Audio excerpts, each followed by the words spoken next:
Bienvenue à notre culte.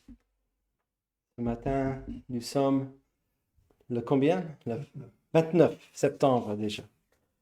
Déjà presque en octobre. Alors,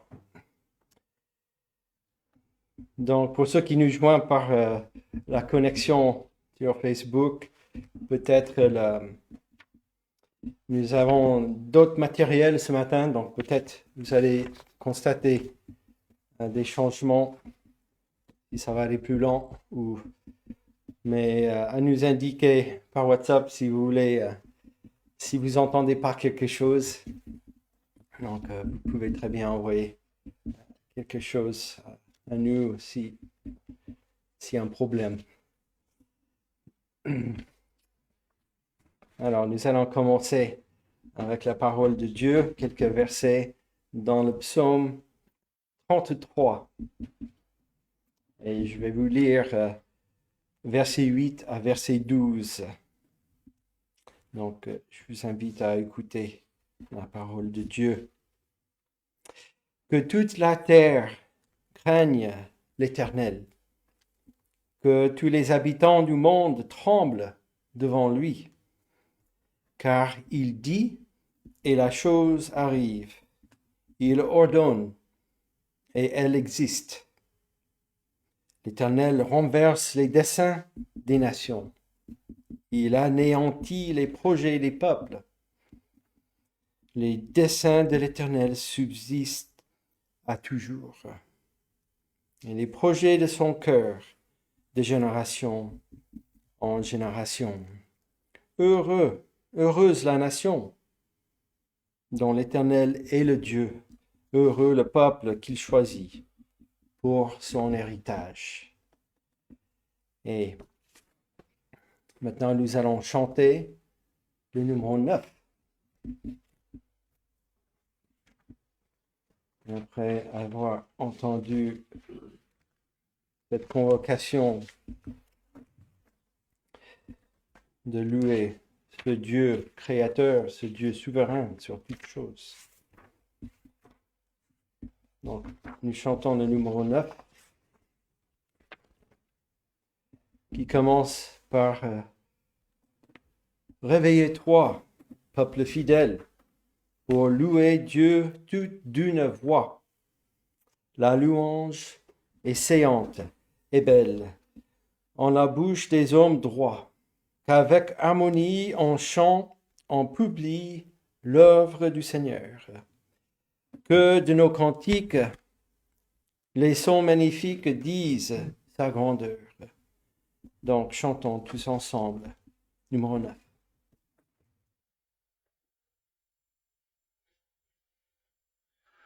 Réveille-toi, peuple fidèle, pour louer Dieu tout d'une voix.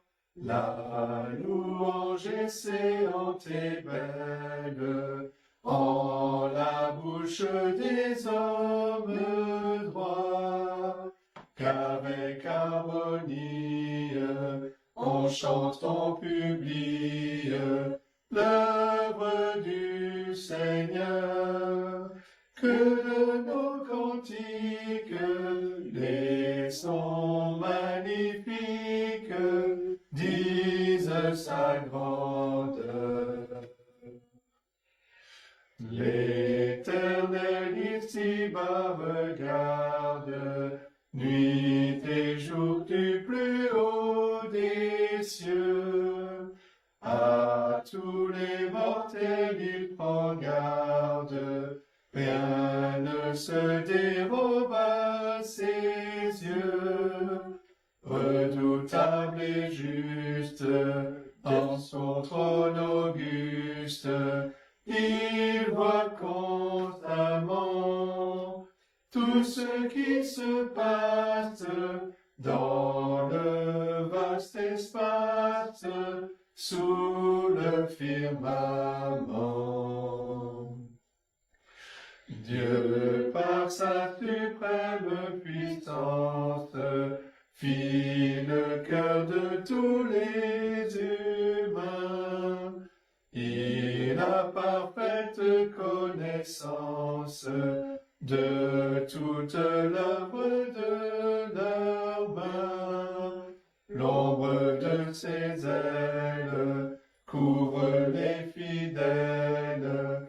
Il veille toujours sur qui le révère et qui rien n'espère que de son secours.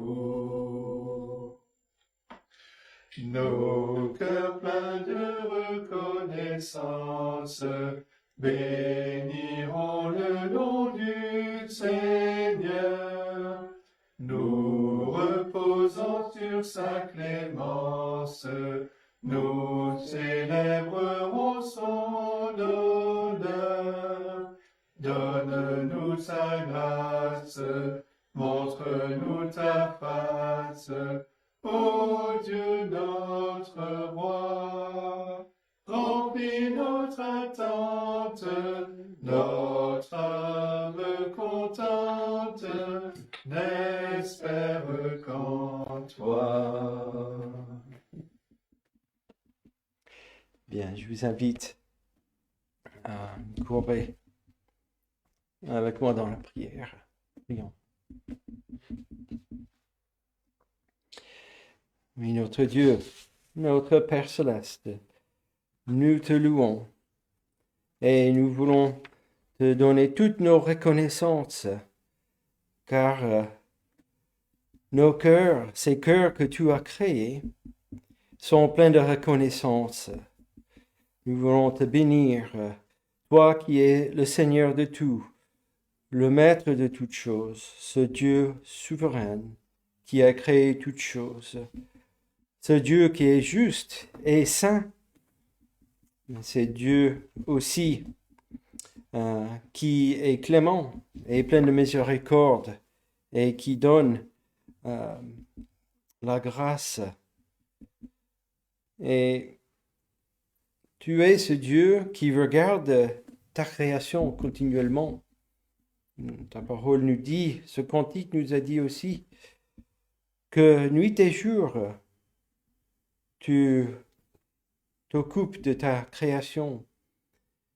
Et il n'y a rien qui n'échappe, rien ici-bas qui se passe n'échappe pas de ton regard. Tu nous connais nous-mêmes, nous sommes tes créatures. Tu nous connais même mieux que nous-mêmes. Tu connais nos cœurs, tu connais tout ce que nous préoccupe, tout ce que nous avons en fardeau, en réjouissance, en souci. Mais tu es ce Dieu qui donne sa miséricorde et sa grâce en son Fils, en ton Fils Jésus-Christ. Car nous avons besoin d'un substitut devant toi. Car nous avons désobéi tes commandements. Et notre nature humaine qui est rebelle contre toi, toute ta bonté envers ta création et toute ta parole qui parle de toi et de toutes les choses que tu veux pour ta création, pour ton Créateur, créé pour ta gloire et pour te glorifier et pour t'adorer. Mais avec ce péché qui habite en nous, nous sommes séparés de toi. Nous avons besoin de ce substitut qui enlève nos péchés devant ta face. Et nous l'avons en ce sacrifice parfait de ton Fils Jésus-Christ. Nous te louons. Nous sommes reconnaissants de ta miséricorde envers nous. Et nous voulons chanter tes louanges. Nous voulons contempler ta grâce, contempler ta parole, contempler aussi l'avenir qui est promis, cette vie éternelle, promis, étant justifié par l'œuvre de Jésus-Christ et sa mort sur la croix. Notre Dieu, nous voulons reconnaître que nous sommes faibles, nous changeons souvent, nous sommes face à toi qui es ce Dieu qui ne change pas. Tu es le même Dieu qui a créé toutes ces choses, le même Dieu que nous comprenons comment tu agis dans ta parole depuis la création et jusqu'à aujourd'hui. Tu es le même Dieu. Et comment, si nous rencontrons ce vrai Dieu, ce Dieu vivant, nous ne pouvons pas rester inchangés. Donc, chaque fois nous venons à toi, tu œuvres, tu nous fais avancer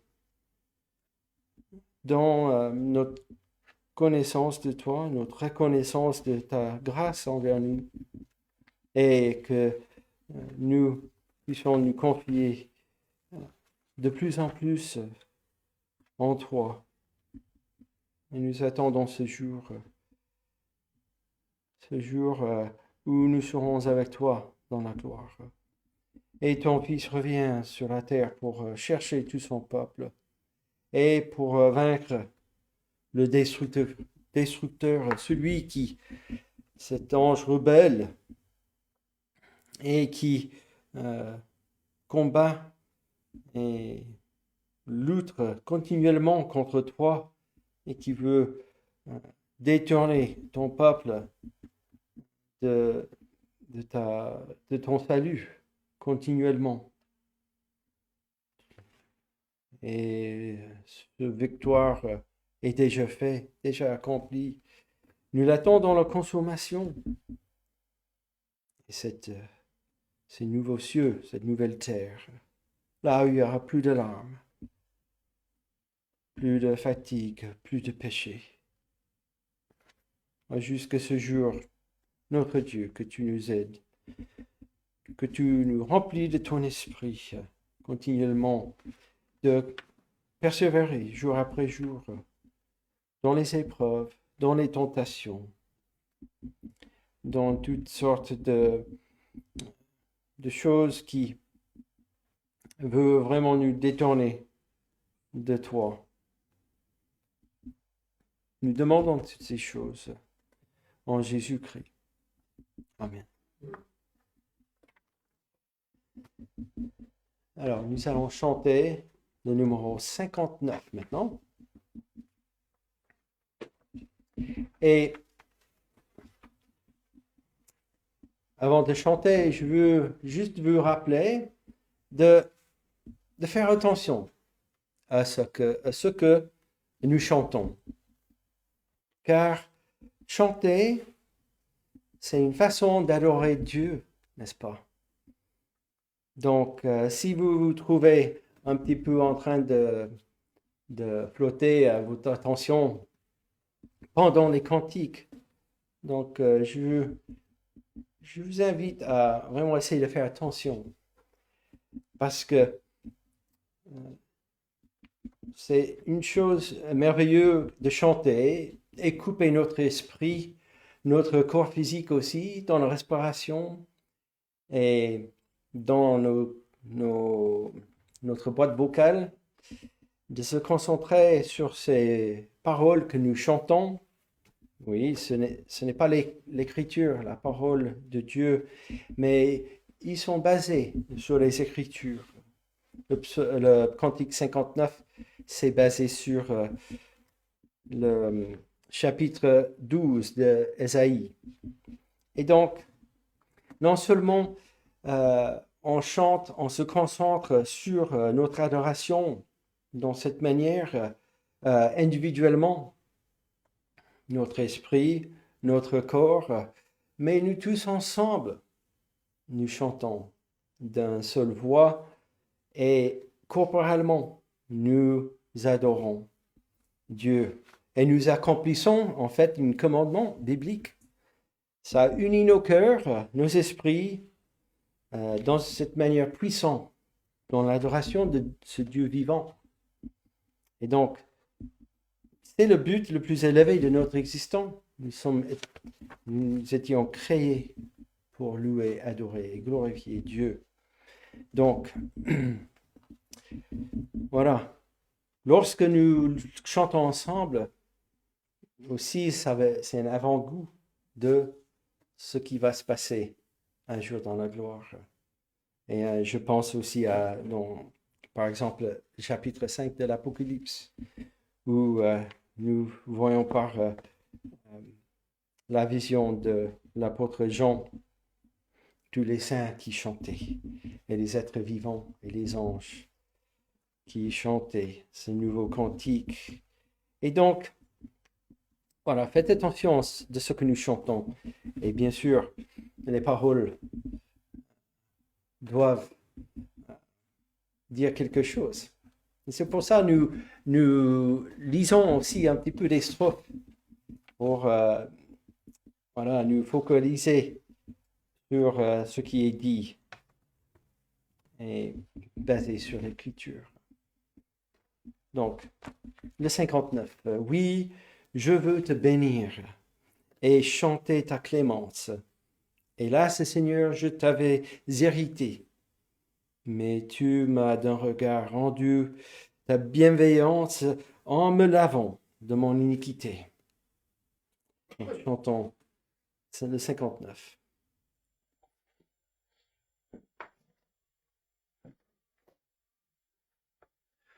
Oui, je veux te bénir et chanter ta clémence.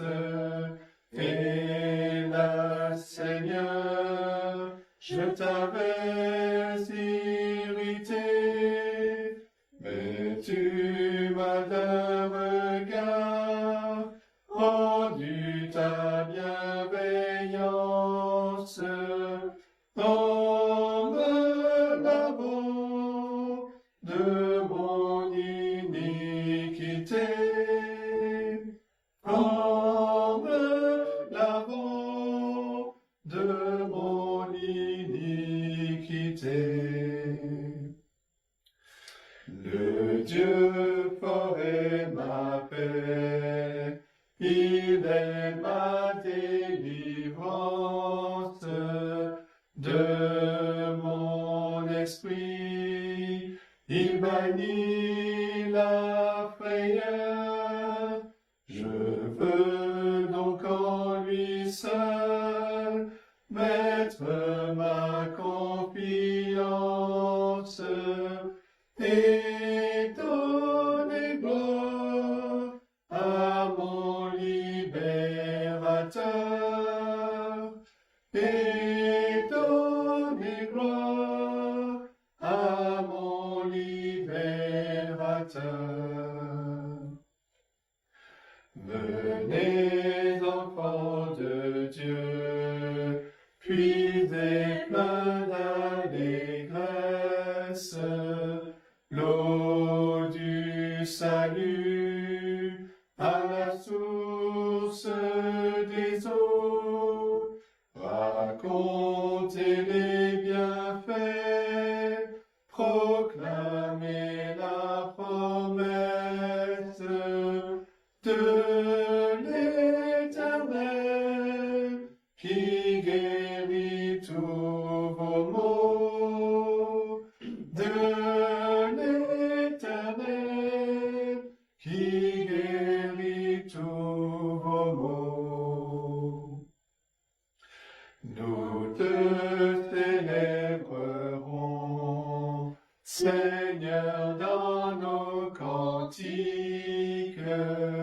nous qui savons jusqu'où va ton amour.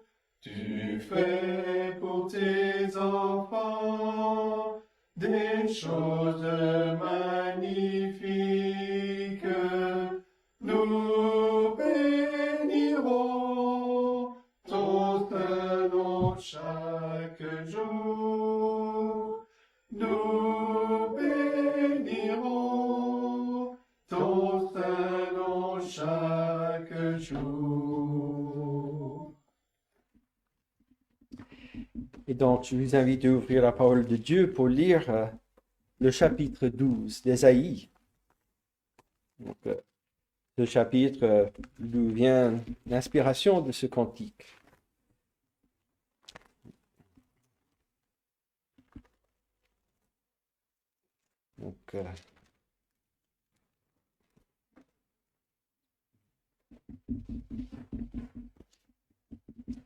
Donc, ce livre a été écrit à cette époque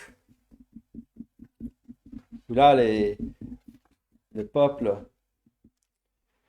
d'Israël était en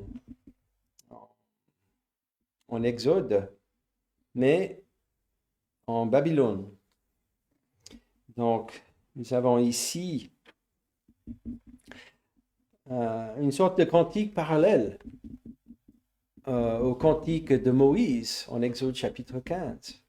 L'exode de l'Égypte, mais on trouve bien des parallèles ici où le peuple sera laissé de partir, de rejoindre, de retourner à Jérusalem. Et dans la parole de Dieu, nous lisons souvent, lorsqu'ils louent, adorent le Seigneur, mais ils chantent. Nous voyons cela comme en Exode, Moïse et puis la sœur de Moïse qui a chanté cette louange à Dieu après être passé par la mer Rouge. Aussi le cantique de Marie après la visite de l'ange, n'est-ce pas? Et donc, voilà, nous allons lire ce chapitre 12 qui aussi est un louange, une sorte de cantique, comme des psaumes, comme toutes les psaumes. Donc, verset 1.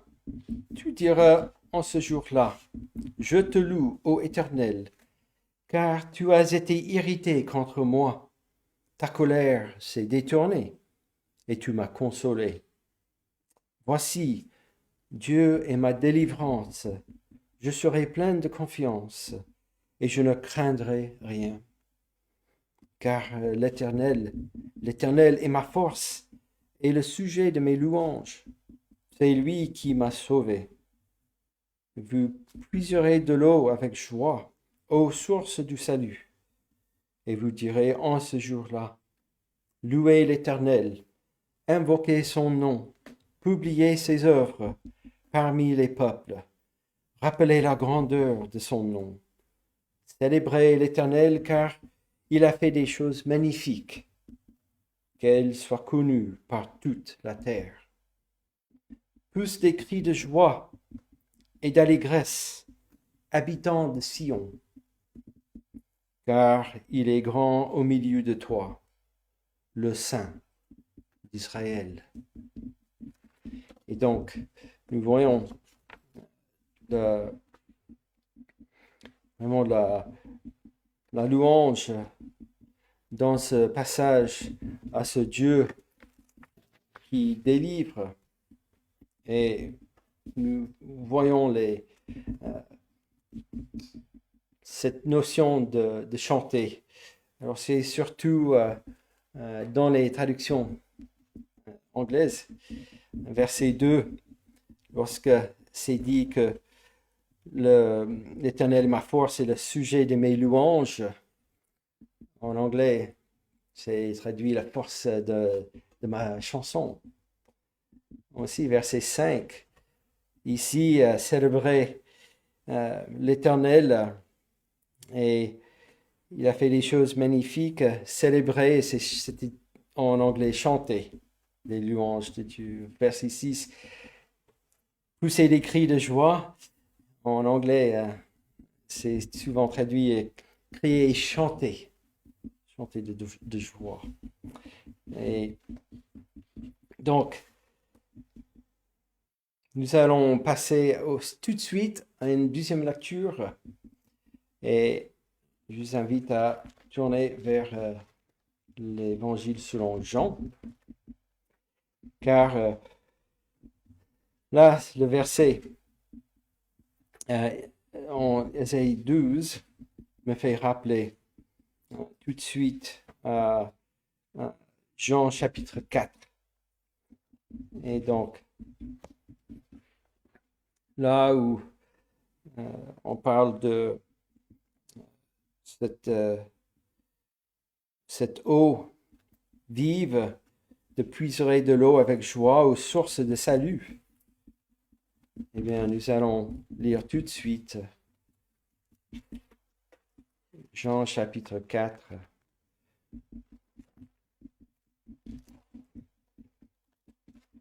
Là, Jésus, il était en Judée et baptisé, plutôt ses disciples qui baptisaient. Jean-Baptiste était encore présent aussi et il baptisait. Et donc, il y avait cet incident, c'était au fin de chapitre 3, où les pharisiens voulaient voir ce qui se passait entre Jean-Baptiste et Jésus. Et nous lisons au début de chapitre 4. Le Seigneur sut que les pharisiens avaient appris qu'il faisait et baptisait plus de disciples que Jean. Toutefois, Jésus ne baptisait pas lui-même, mais c'était ses disciples. Alors il quitta la Judée et retourna en Galilée. Et maintenant, nous allons lire de 4 à 14. Cette eau vive, cette source qui est tout abondant et qui ne peut jamais s'épuiser. Verset 4, comme il fallait qu'il passe par la Samarie, il arrivait dans une ville de Samarie nommée Sichar, près du champ que Jacob avait donné à Joseph, son fils. Là se trouvait le puits de Jacob. Jésus, fatigué du voyage, était assis au bord du puits. C'était environ la 6e heure. Une femme de Samarie vint puiser de l'eau. Jésus lui dit, « Donne-moi à boire. » Car ses disciples étaient allés à la ville pour acheter des vivres. La femme samaritaine lui dit, « Comment toi qui es juif me demandes-tu à boire, à moi qui suis une femme samaritaine? » Les Juifs, en effet, n'ont pas de relation avec les Samaritains. Jésus lui répondit, « Si tu connaissais le don de Dieu, et qui est celui qui te dit, « Donne-moi à boire », tu lui aurais toi-même demandé à boire, et il t'aurait donné de l'eau vive. Seigneur, lui dit la femme, tu n'as rien pour puiser, et le puits est profond. D'où aurais-tu donc cette eau vive? Es-tu plus grand que notre père Jacob, qui nous a donné ce puits, et qui en a bu lui-même, ainsi que ses fils et ses troupeaux? Jésus lui répondit, quiconque boit de cette eau aura encore soif, mais celui qui boira de l'eau que je lui donnerai n'aura jamais soif. Et l'eau que je lui donnerai deviendra en lui une source d'eau qui jaillira jusque dans la vie éternelle. Et nous arrêtons là notre lecture, et vous pouvez terminer la lecture vous-même.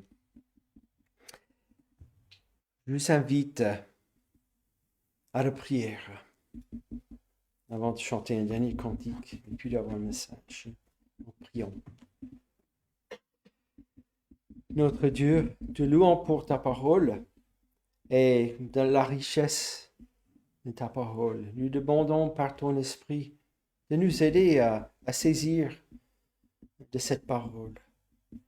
Car comme cette eau que nous venons de lire, cette eau qui rassasie, nous n'aurons plus de soif après, cette eau qui vive et qui jaillira pour jusque dans la vie éternelle. Ta parole est cette parole vivante, cette parole qui bouleverse, cette parole qui est divine de ta révélation. Oh, notre Dieu, il y a beaucoup d'hommes qui parlent et qui a des paroles éloquentes et convaincantes, mais c'est seulement toi, en fait, qui peut bouleverser, qui peut changer le cœur de l'homme et qui peut le ramener à la vraie vie. Nous te demandons que tu, par ton esprit, que tu feras cela lorsque nous venons devant toi à l'écoute de ta parole, à l'explication de ta parole. Et notre Dieu, nous te demandons pour ton serviteur que tu lui permets de parler librement, d'expliquer ta parole avec l'onction de ton esprit. Nous prions cela pour tous tes serviteurs qui se dressent devant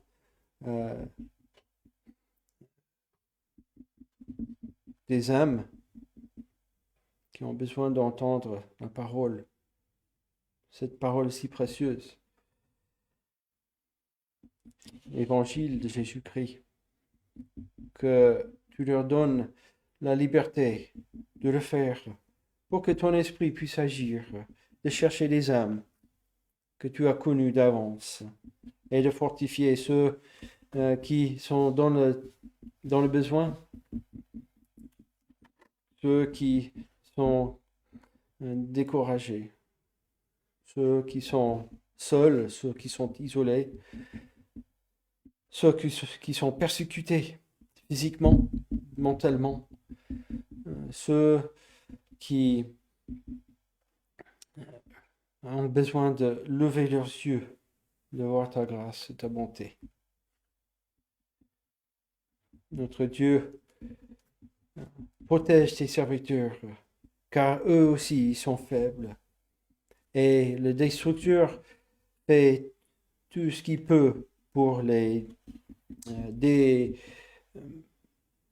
détourner de leur vocation. Toutes sortes de pierres d'achoppement, toutes sortes de tentations, parce qu'ils veulent qu'ils tombent devant le monde, pour que le monde puisse pointer le doigt pour dire, voilà, ceux qui proclament l'évangile, eux aussi, ils sont comme nous. Et bien sûr, ils le sont. Mais notre Dieu, utilise ses serviteurs pour ta gloire. Parce que en France, ce pauvre pays a besoin d'entendre l'évangile.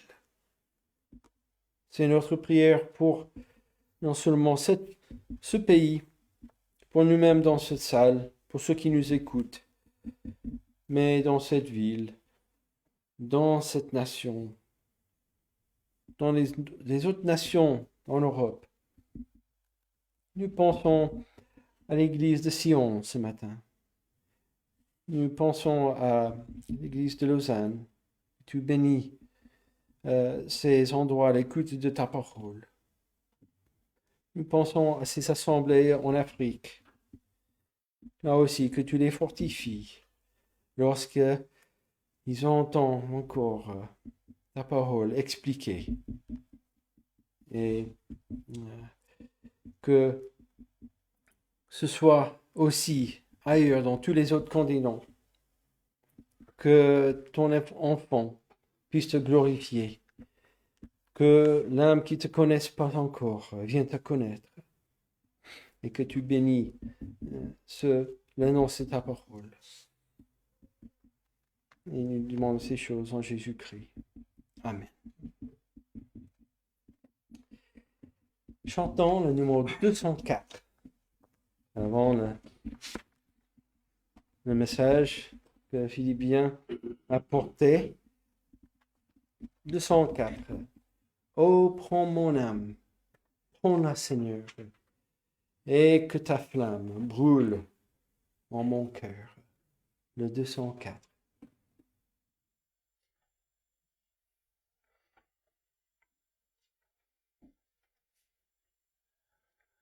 Oh, prends mon âme, prends-la, Seigneur, et que ta flamme brûle en mon cœur, que tout mon être vibre pour toi, sois seul mon maître, ô divin roi, source de vie, de paix, d'amour. Vers toi je crie la nuit, le jour. Entends ma plainte, sois mon soutien.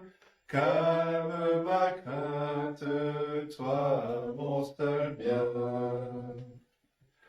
Du mal perfide, oh garde-moi. Viens, sois mon guide, chef de ma foi. Quand la nuit voile tout à mes yeux, sois mon étoile, brille des cieux. Source de vie, de paix, d'amour, vers toi je crie la nuit, le jour. Entends ma plainte, sois mon soutien. Calme ma crainte, toi mon seul bien. Voici l'aurore d'un jour nouveau. Le ciel se dore de feux plus beaux. Jésus s'apprête, pourquoi gémir? Levons nos têtes, il va venir. Source de vie, de paix, d'amour, vers toi je crie la nuit, le jour. Entends ma plainte, sois mon soutien. Calme ma crainte, toi mon seul bien.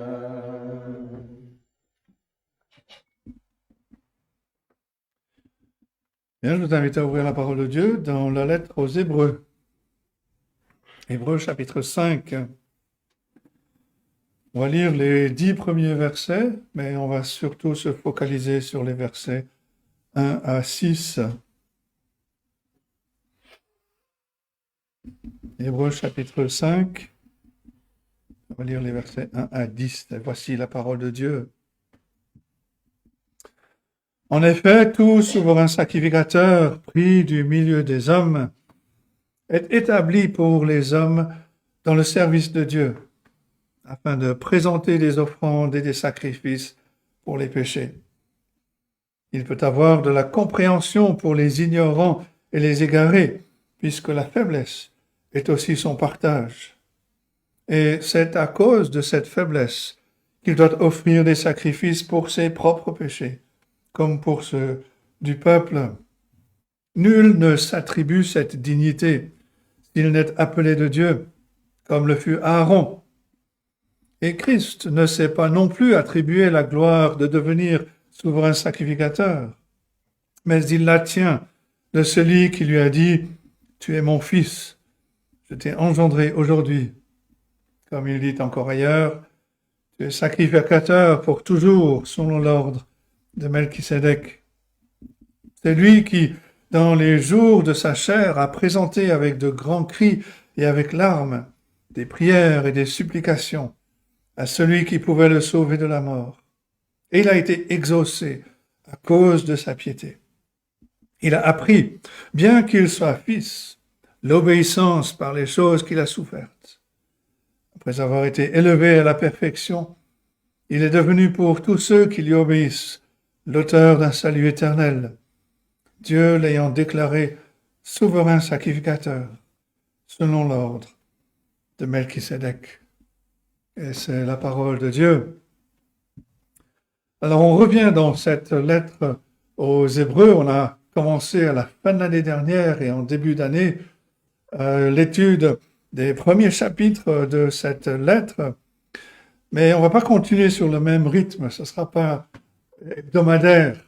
Ce sera un autre rythme. Mais on reviendra régulièrement, de temps en temps, dans cette lettre, parce que cette lettre est différente des autres lettres du Nouveau Testament. Cette lettre est focalisée, elle est centrée sur la personne et sur l'œuvre du Seigneur Jésus-Christ. Les lettres de l'apôtre Paul ont une approche différente. Bien sûr, elles sont focalisées sur Christ, mais d'une autre manière. Par exemple, dans sa lettre aux Romains, l'apôtre Paul commence par la condition naturelle de l'homme dans le péché, pour ensuite parler de la justification par la foi et d'autres choses. Dans d'autres lettres, il va commencer par des problèmes qui sont apparus dans les églises, ou des choses qui le préoccupent. L'apôtre Pierre, dans ces deux lettres, commence par une louange à Dieu le Père. Jean commence sa lettre par une déclaration de sa propre mission apostolique. La lettre aux Hébreux, dès le premier verset, on l'a vu, est focalisée sur le Seigneur Jésus-Christ. Le chapitre 1 commence par une déclaration majestueuse de qui il est et de ce qu'il a fait. Et le reste de cette lettre est consacré à la suprématie du Seigneur Jésus-Christ, mais aussi à sa toute suffisance comme notre Sauveur. Il est plus grand que les anges, plus grand que Moïse, plus grand que Josué, plus grand qu'Aaron, le souverain sacrificateur.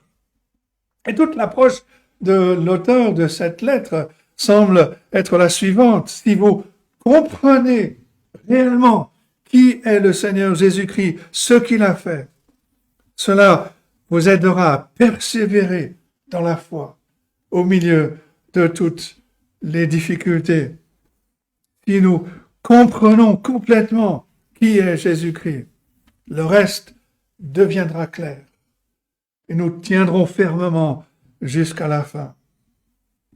Cette lettre aux Hébreux ne se distingue pas simplement par son intérêt particulier, singulier pour la personne et l'œuvre du Seigneur Jésus-Christ, mais elle se distingue aussi par sa présentation détaillée de Jésus-Christ dans son rôle de souverain sacrificateur. Jean Calvin écrit à juste titre, « Il n'y a en effet aucun livre dans l'Écriture sainte qui parle aussi clairement du sacerdoce du Christ, qui exalte tant la vertu et la dignité de ce seul véritable sacrifice qu'il a offert par sa mort. » En un mot, il explique ainsi pleinement que Christ est la fin de la loi. Alors, il serait bien sûr exagéré de dire que le ministère sacerdotal de souverain sacrificateur du Seigneur Jésus-Christ n'apparaît que dans ce livre du Nouveau Testament, que dans la lettre aux Hébreux, parce que cette fonction est plus qu'implicite dans les autres lettres surtout quand on parle de sa mort sacrificielle. Mais dans cette lettre, qui aborde la question de la persévérance du croyant, c'est le ministère sacerdotal, le ministère en tant que souverain sacrificateur qui apparaît comme notre principale source de motivation, notre principale source de réconfort. C'est seulement dans cette lettre aux Hébreux que le titre de souverain sacrificateur est spécifiquement attribué au Seigneur Jésus-Christ. On l'a déjà vu dans les premiers chapitres, mais ici, dans ce 5e chapitre, cela devient le principal centre d'intérêt. Les versets 1 à 10 que nous avons lus forment une unité de pensée. Ils se concentrent sur la similitude entre le sacerdoce d'Aaron dans l'Ancienne Alliance et le sacerdoce du Seigneur Jésus-Christ dans la Nouvelle. Et l'enseignement que l'auteur nous donne ici pose la base de ce qu'il va dire plus tard. Les chapitres suivants vont se concentrer longuement sur les différences entre le Seigneur Jésus-Christ et Aaron. Et en particulier souligner la suprématie du Seigneur Jésus-Christ et de son sacerdoce. Mais on doit d'abord comprendre la continuité fondamentale entre Christ et Aaron. Et dans ce but, ces versets présentent les qualifications d'un souverain sacrificateur, l'exigence que le souverain sacrificateur doit être nommé par Dieu, établi par Dieu, et comment ces deux qualités sont réunies, accomplies dans le Seigneur Jésus-Christ. Comme j'ai dit, on va se focaliser ce matin sur les 6 premiers versets de ce chapitre et mettre en avant la nomination du Seigneur Jésus-Christ comme souverain sacrificateur pour notre salut. Et l'auteur commence par expliquer les qualifications d'un souverain sacrificateur. C'est le premier point. On pourrait voir cela comme une description de poste, comme les conditions nécessaires pour occuper un poste, la nature du travail, de l'œuvre qui est exigée, le but d'un souverain sacrificateur. Le verset 1. En effet, tout souverain sacrificateur pris du milieu des hommes est établi pour les hommes dans le service de Dieu, afin de présenter des offrandes et des sacrifices pour les péchés. Le terme « homme » est utilisé 2 fois de façon très rapprochée. C'est clair que l'auteur veut souligner quelque chose ici. Le souverain sacrificateur est pris de l'humanité pour agir au nom de l'humanité, dans les choses qui appartiennent à Dieu. La condition pour entrer dans le sacerdoce du souverain sacrificateur, c'est donc d'être humain, d'être un homme. Parce que la nature du travail est de représenter les autres hommes en présentant des offrandes et des sacrifices à Dieu. Le but de cet appel, de cette œuvre est clair. C'est de traiter le problème du péché. Le souverain sacrificateur est nommé par Dieu pour représenter les pécheurs devant Dieu au moyen d'offrandes et de sacrifices expiatoires. On pense en particulier à ce jour d'expiation qui résume toute l'entreprise du souverain sacrificateur, en Lévitique 16 par exemple. Une idée clé ici, c'est l'idée de représentation. Le sacrificateur doit être un homme pour représenter d'autres hommes, parce que ce sont les hommes qui sont condamnés devant Dieu à cause de leurs péchés. Un commentateur dit ceci: le souverain sacrificateur était bien plus qu'un spécialiste de la religion, de la liturgie. Son ministère était surtout concerné par le problème radical du péché humain, de la nécessité pour les gens de se réconcilier avec Dieu. Le sacrificateur, le souverain sacrificateur, était un médiateur. Un médiateur qui ne se contentait pas de représenter les pécheurs devant Dieu, qu'il les ramenait à la communion avec Dieu par son œuvre qu'il accomplissait en leur nom. Un sacrificateur devait être humain pour représenter les autres humains. Mais il devait être humain aussi pour s'identifier à eux. Versets 2 et 3. Il peut avoir de la compréhension pour les ignorants et les égarés, puisque la faiblesse est aussi son partage. Et c'est à cause de cette faiblesse qu'il doit offrir des sacrifices pour ses propres péchés, comme pour ceux du peuple. Les sacrificateurs humains en Israël étaient capables de traiter avec douceur le peuple pécheur parce qu'ils étaient dans la même barque. Ils étaient dans la même barque que les autres. Ils étaient pécheurs. Ils devaient aussi offrir des offrandes pour leurs propres péchés.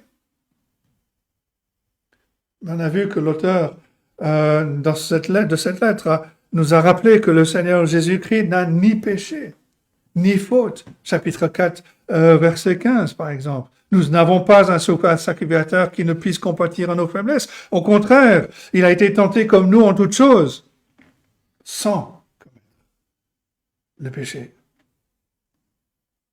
Il est capable de sympathiser avec nous malgré tout, en raison de sa connaissance des tentations, de la faiblesse humaine. Le verset 2 nous dit que le souverain sacrificateur partage la faiblesse. L'expression grecque, c'est il est revêtu de faiblesse. Et bien que le Seigneur Jésus-Christ n'a pas péché, il a pris sur lui la fragilité, notre fragilité humaine. Il est capable de traiter les pécheurs avec compréhension parce qu'il a pris sur lui notre humanité. Le verset 2 le continue, le sacrificateur traite avec douceur les ignorants et les égarés. Et chaque croyant peut se retrouver dans cette description. C'est dans notre ignorance, dans notre insoumission que nous péchons contre Dieu. Ça semble rappeler aussi la distinction de l'Ancien Testament entre ceux qui pêchent dans l'ignorance et la faiblesse et d'autre part ceux qui commettent des péchés de façon ouvertement rebelle. Relisez par exemple Nombre 15, les versets 22 et suivants. Il y a ceux qui pêchent involontairement et ceux qui ouvertement se rebellent contre Dieu. La différence aujourd'hui, par exemple, serait entre les croyants qui, malgré leur foi en Christ comme sauveur, luttent encore avec le péché, et ceux qui rejettent l'Évangile et qui vivent dans le péché sans repentance. Les croyants pécheurs sont pardonnés à cause de l'œuvre du Seigneur Jésus-Christ. Les pécheurs non repentants, non croyants, n'ont personne d'autre qu'eux-mêmes pour porter les péchés. Mais c'est merveilleux que les ignorants, les égarés trouvent un souverain sacrificateur compatissant, qui les conduira doucement dans la grâce de Dieu. Et bien sûr, le point évident de tout cela, c'est que le Seigneur Jésus-Christ est qualifié pour un tel ministère sacerdotal. C'est le deuxième point, Jésus-Christ, les qualifications de Jésus comme souverain sacrificateur. Ce qui le qualifie particulièrement, bien entendu, c'est sa pleine humanité, tant dans la nature que dans l'expérience. Le Nouveau Testament met souvent l'accent sur la nature divine de Jésus-Christ, qui est le Fils de Dieu, qui n'est pas un homme comme nous, qui est Dieu fait homme. Et l'auteur de cette lettre a fait ce point de manière très claire dans le chapitre 1. Mais l'accent ici est sur la nature humaine de Jésus-Christ.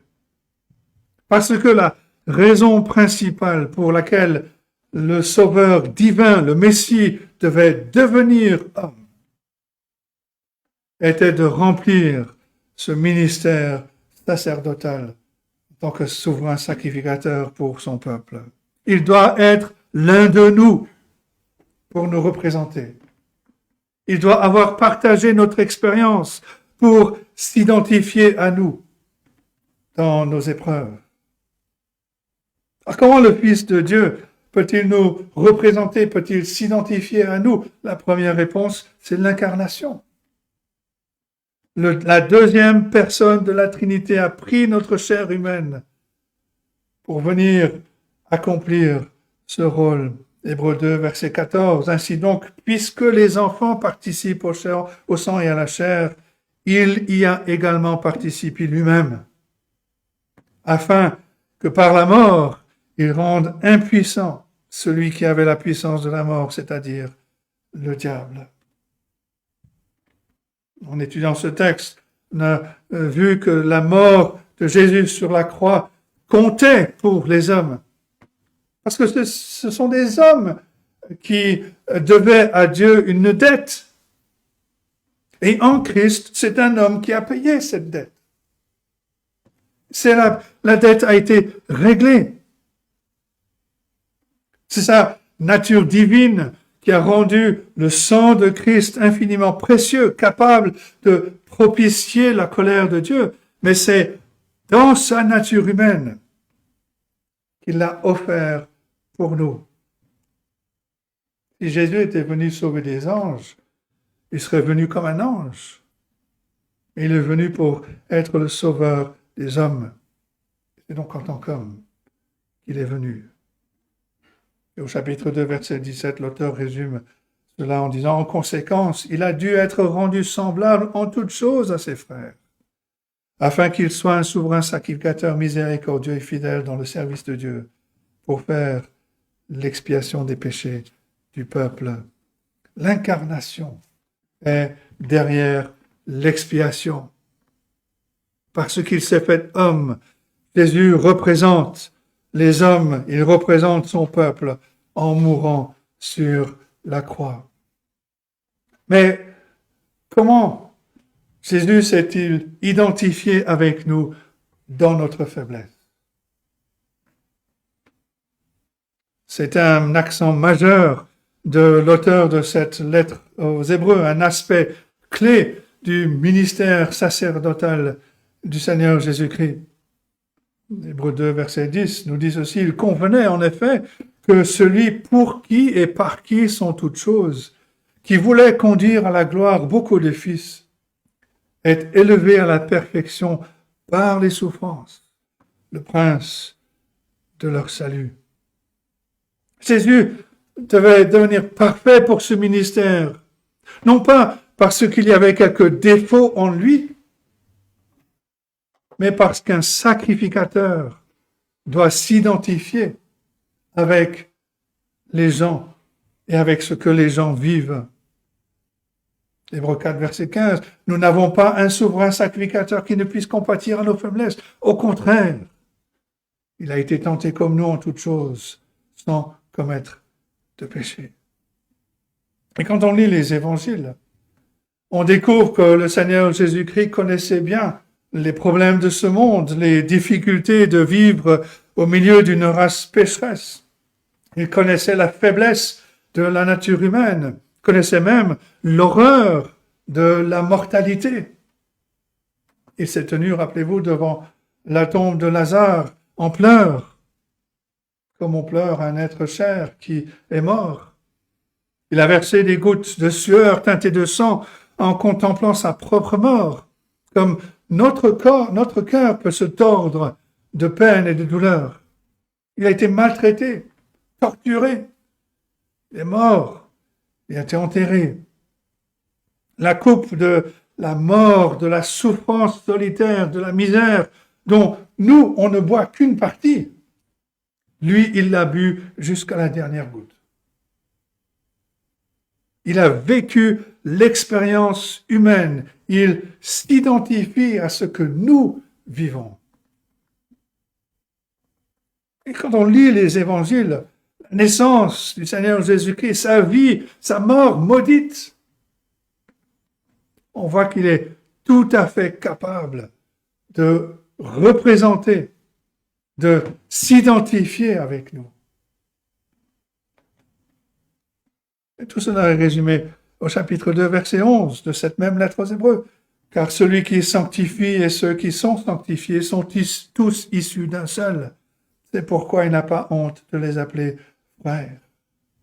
Le Seigneur Jésus-Christ est devenu notre frère en termes de nature partagée, d'expérience humaine partagée.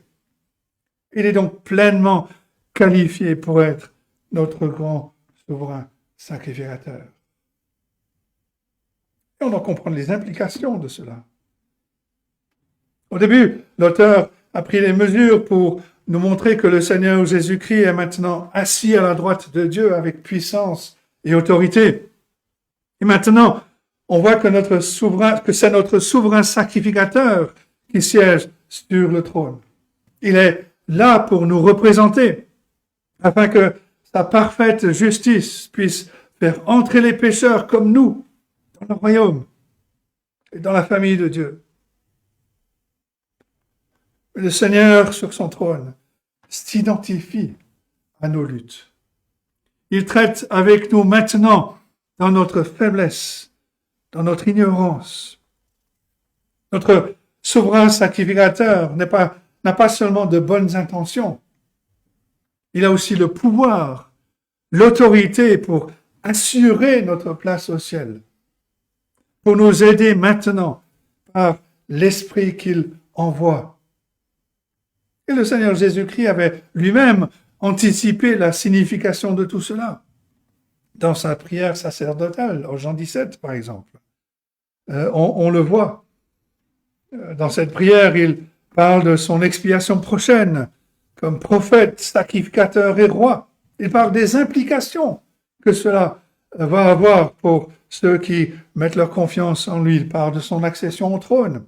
Il commence par cela. Père, l'heure est venue. Glorifie ton Fils, afin que ton Fils te glorifie. Plus loin, je t'ai glorifié sur la terre. J'ai achevé l'œuvre que tu m'as donnée à faire. Maintenant, Père, et maintenant, toi, Père, glorifie-moi auprès de toi-même, de la gloire que j'avais auprès de toi avant que le monde soit.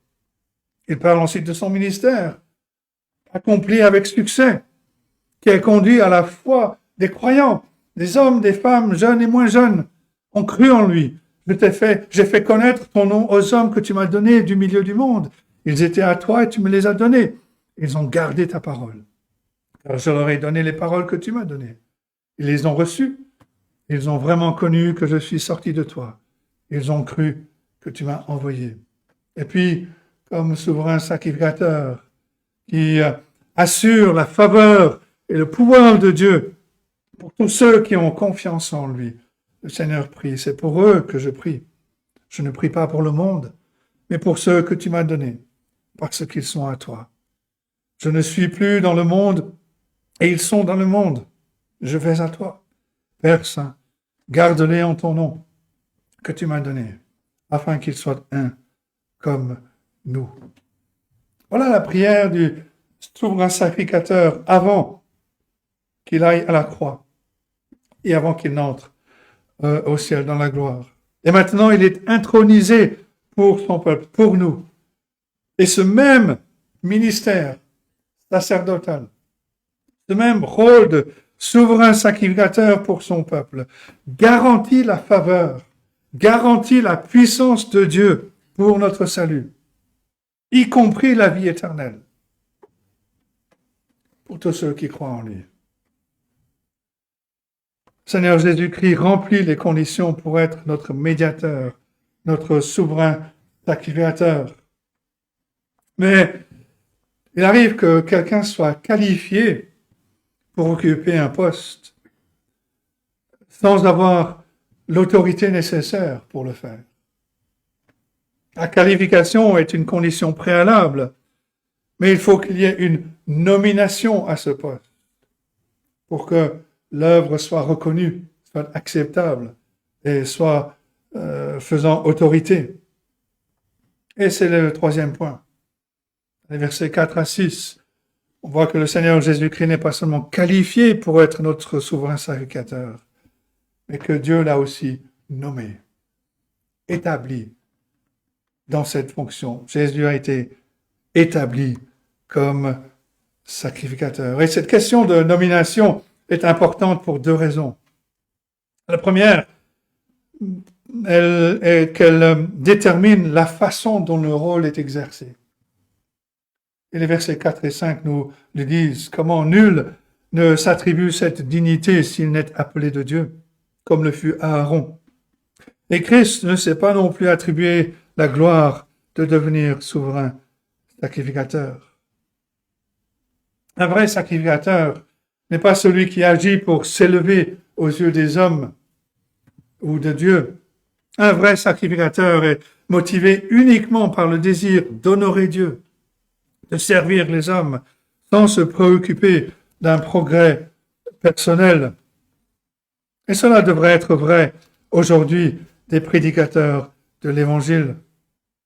Peu de choses sont pires pour des prédicateurs que ceux qui se présentent pour des postes prestigieux, qui cherchent la louange des hommes, ou même à gagner les richesses du monde. Un commentateur fait remarquer ceci, quiconque est investi d'une charge sacrée doit être appelé par Dieu. Si ce n'est pas le cas, il est un affront à Dieu et une provocation à son peuple. Le sacerdoce était très respecté en Israël. Et de la même manière, le Nouveau Testament nous exhorte à respecter les prédicateurs de l'Évangile, 1 Thessaloniciens 5, 12 et 13 par exemple. Mais la louange et l'honneur sont toujours un danger pour des hommes pécheurs. C'est pour ça que l'apôtre Pierre a réprimandé les anciens. 1 Pierre 5, versets 2 et 3, « Paissez le troupeau de Dieu qui est sous votre garde, non par contrainte, mais volontairement, selon Dieu, non pour un gain sordide, mais avec dévouement, non comme dominant sur eux qui vous sont échus en partage, mais comme étant les modèles du troupeau. » Et ce qui est vrai pour la fonction humaine de sacrificateur ou de prédicateur, c'est particulièrement vrai pour la fonction messianique de sacrificateur que le Seigneur Jésus-Christ a assumé. S'il y a une chose qui ressort clairement de sa vie, de sa mort, c'est qu'il n'est pas venu chercher la gloire pour lui-même. Il est venu pour faire la volonté de son Père céleste. Il dit lui-même en Jean 8, verset 54, « Si je me glorifie moi-même, ma gloire n'est rien. C'est mon Père qui me glorifie. »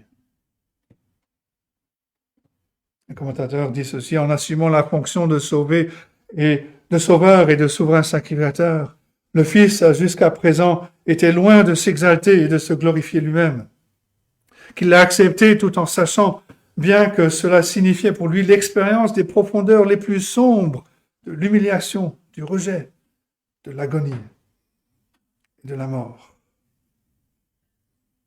C'est une raison importante pour laquelle ce rôle, cette fonction, n'est attribuée que par nomination. Mais la deuxième raison est encore plus importante. Le souverain sacrificateur doit être nommé par Dieu, non seulement pour qu'il serve de manière désintéressée, mais pour que nous sachions que Dieu lui-même a autorisé son ministère en cette qualité. Sur quelle base est-ce qu'on croit que la mort de Christ a expié nos péchés? Parce que Dieu l'a désigné, l'a établi pour cette tâche, et qu'il a ainsi accepté l'œuvre de Jésus-Christ dans ce rôle. Quand Jésus est entré dans les cieux portant son propre sang comme sacrifice pour nos péchés. Pourquoi est-ce que cela a une importance pour nous? Oui, il est qualifié pour ce rôle, mais ce n'est pas suffisant. Il nous représente parce que Dieu l'a établi comme notre représentant. Dieu l'a désigné comme notre souverain sacrificateur. Pourquoi est-ce que Dieu devrait écouter les prières du Seigneur Jésus-Christ pour nous? Bien sûr que Dieu aime son Fils, que le Père aime son Fils. Et Dieu accepte l'intercession de Jésus-Christ pour nous, parce que le Père l'a nommé, l'a établi dans ce rôle, dans cette fonction, pour accomplir cette œuvre. En tant que notre souverain sacrificateur établi par Dieu lui-même, Christ accomplit la volonté de Dieu pour nous, pour notre salut. Et par conséquent, il est important pour l'auteur de cette lettre de prouver que le Seigneur Jésus-Christ a été nommé à cette fonction. Et il le fait en citant 2 passages de l'Ancien Testament. Le premier est le psaume 2, verset 7. « L'Éternel m'a dit, tu es mon fils, je t'ai engendré aujourd'hui. » Le deuxième est le psaume 110, verset 4. « Tu es sacrificateur pour toujours, à la manière de Melchisedec. » La première citation, elle est déjà apparue au premier chapitre, au verset 5.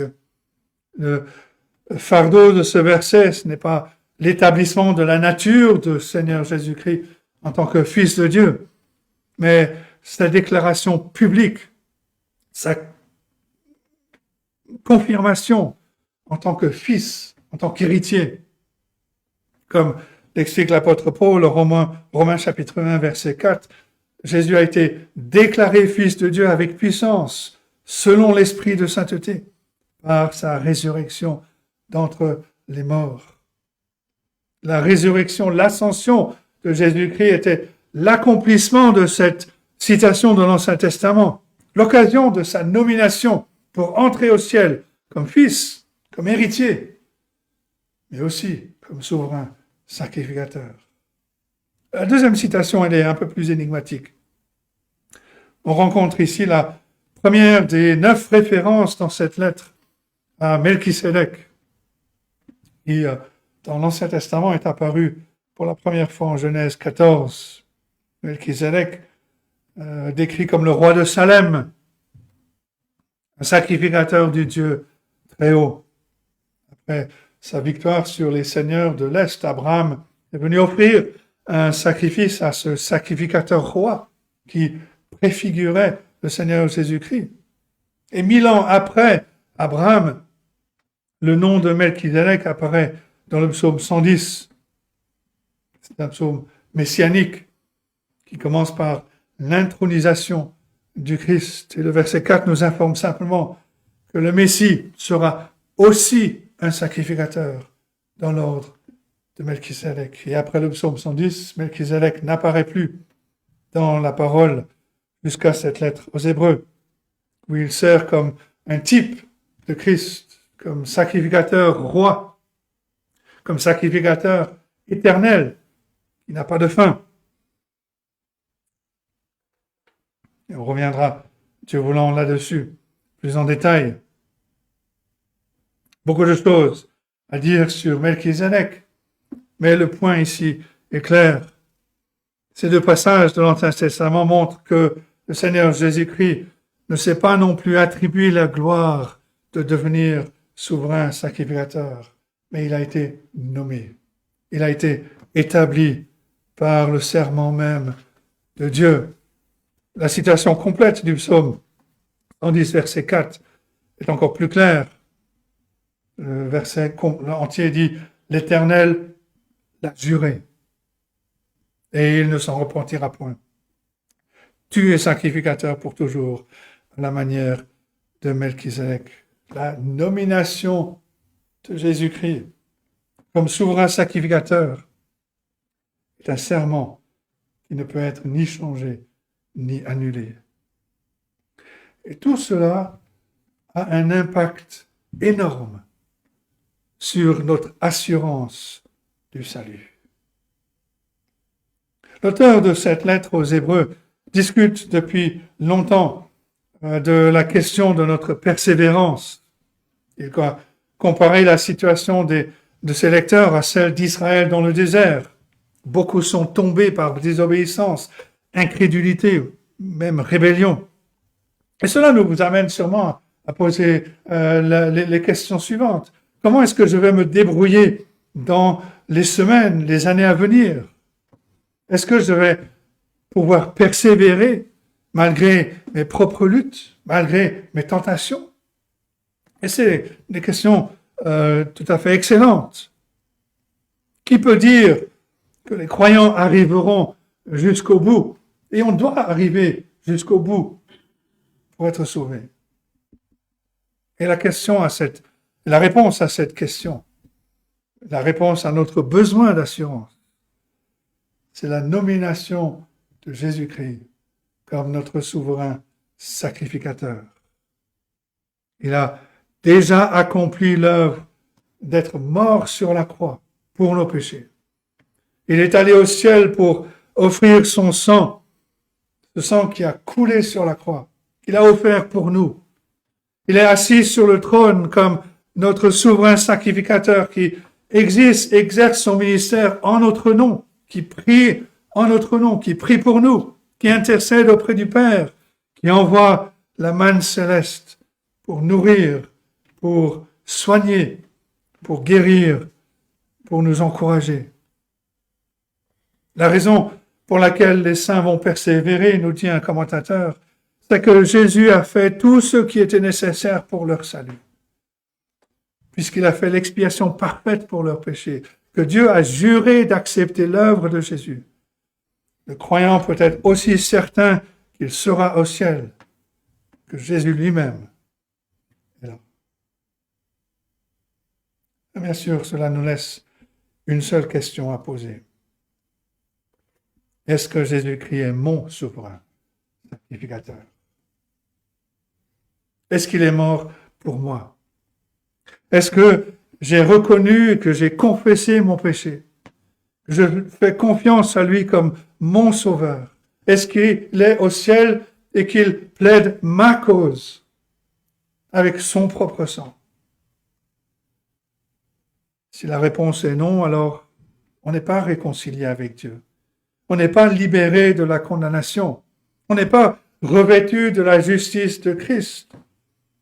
Mais on se tient devant Dieu avec nos péchés, sous la condamnation de Dieu. Mais si on a mis notre confiance en Dieu, en Jésus-Christ, alors on a la paix qui repose sur l'œuvre de Christ, qui repose sur la parole de Dieu, qui repose même sur ce serment sacré de Dieu. L'Éternel l'a juré, il ne s'en repentira point. Tu es sacrificateur pour toujours, à la manière de Melchisédek. Et dans ces paroles, on a la pleine assurance du salut. Parce que le Seigneur Jésus-Christ a pris nos noms avec lui dans les cieux, comme le souverain sacrificateur portait les noms du peuple d'Israël sur sa tunique. Il a porté nos noms, afin qu'en temps voulu, nous puissions le suivre dans la gloire.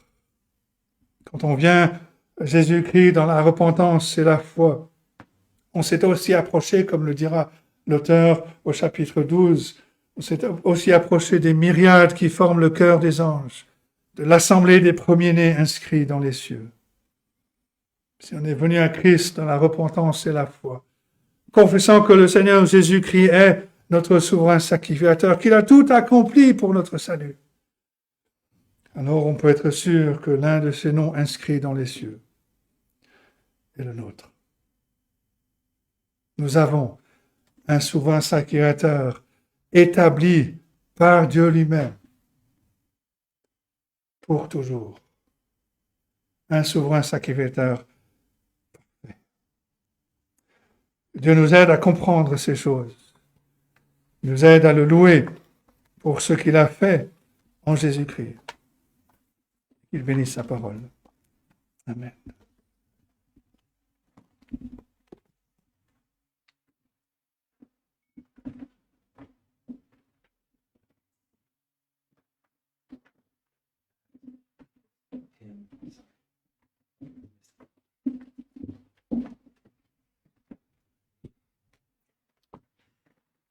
Bien.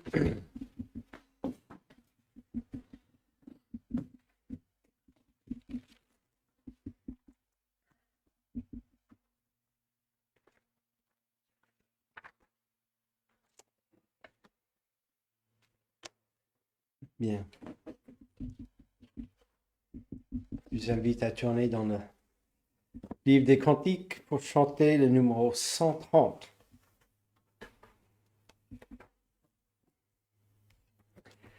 Numéro 130 avec cet refrain. Cette croix me sera toujours chère. Elle est gloire et victoire pour moi. Et par elle, en la maison du Père, la couronne est offerte à ma foi.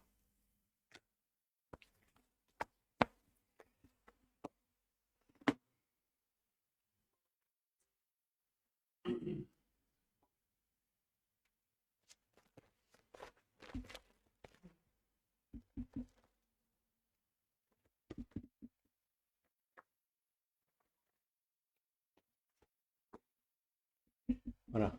Nous changeons les diapos pour le cantique 130. J'ai manqué de le faire.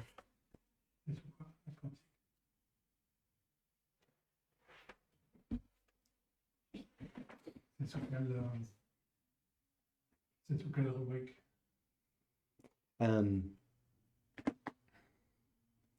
Normalement, quand tu effaces les diapos, il amène la rubrique automatiquement quand vous cherchez à ajouter.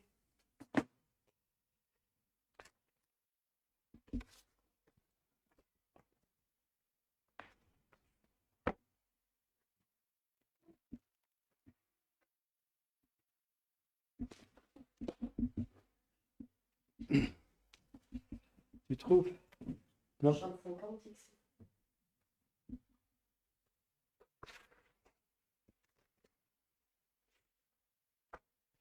Quelle est la cantique qui est là déjà? Okay.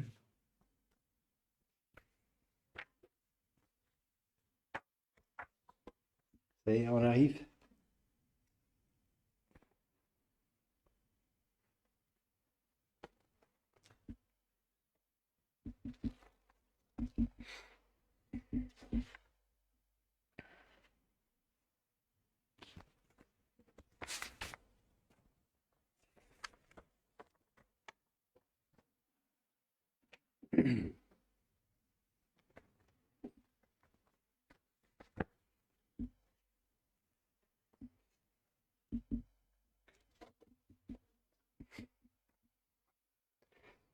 Sinon, on peut chanter le cantique qui est là. C'est bon?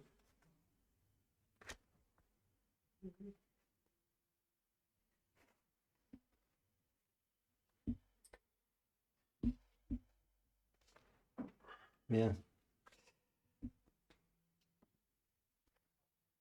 Pensez à Cobus et Benita qui sont pas avec nous ce matin. Et aussi Jean-Claude et Wendy. Ils sont aussi en voyage.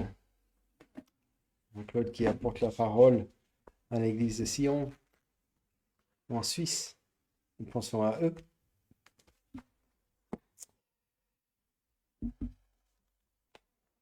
Alors, chantons maintenant le numéro 130.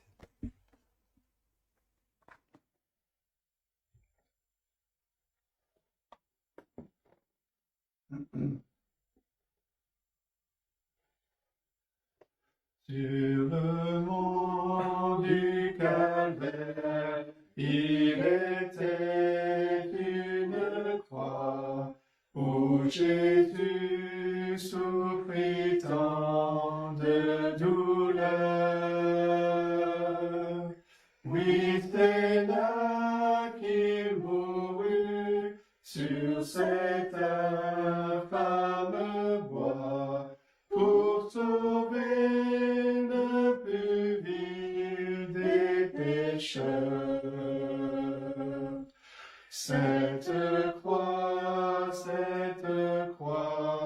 me sera toujours chère.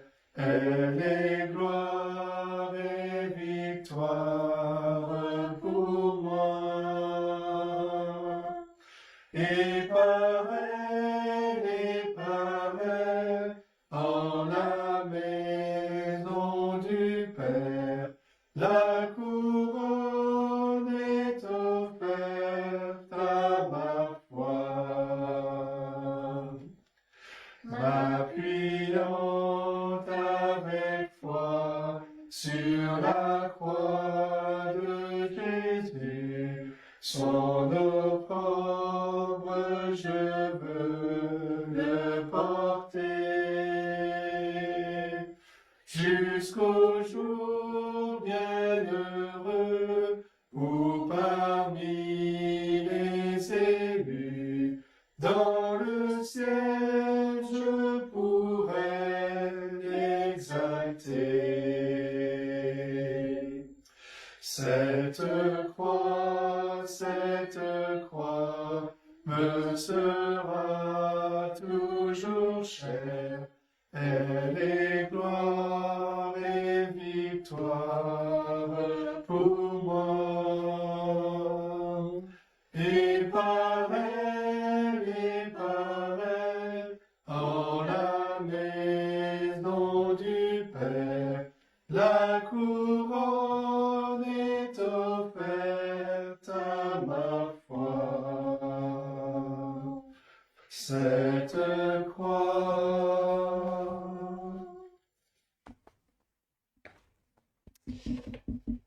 Bien, nous allons terminer notre culte par les derniers versets de le psaume 33. Notre âme espère en l'Éternel. Il est notre secours et notre bouclier. Car notre cœur met en lui sa joie, car nous avons confiance en son saint nom.